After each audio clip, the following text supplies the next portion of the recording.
Pemirsa, vaksinasi COVID-19 di Bali akan menyasar masyarakat dalam rentang umur 18 hingga 59 tahun. Hasil pendataan yang dilakukan Dinas Kesehatan Provinsi Bali, tercatat sekitar 2 juta lebih masyarakat Bali yang akan mendapatkan vaksinasi COVID-19.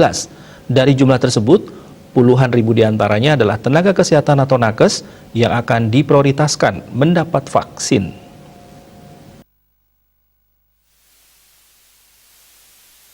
Menurut Kepala Dinas Kesehatan Provinsi Bali, Dr. Ketut Suarjaya, pemberian vaksin dilakukan secara bertahap sesuai dengan kedatangan vaksin. Dan tenaga kesehatan dipastikan mendapat prioritas karena berada di garda terdepan dalam penanganan COVID-19. Berkaitan dengan vaksinasi ini, Bali telah melakukan langkah-langkah persiapan, yakni sudah melatih 140 tenaga vaksinator yang tersebar di 120 puskesmas dan 12 rumah sakit. Para vaksinator yang sudah dilatih ini diharapkan melatih rekan-rekannya yang lain di lapangan, sehingga jumlah vaksinator yang diharapkan mencapai 10.700 orang.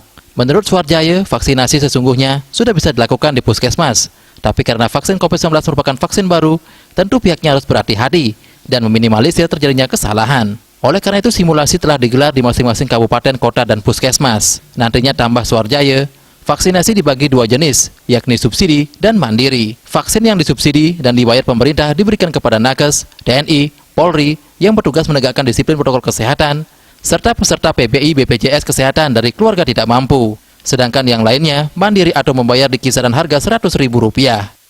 Rindra Bali Pos melaporkan.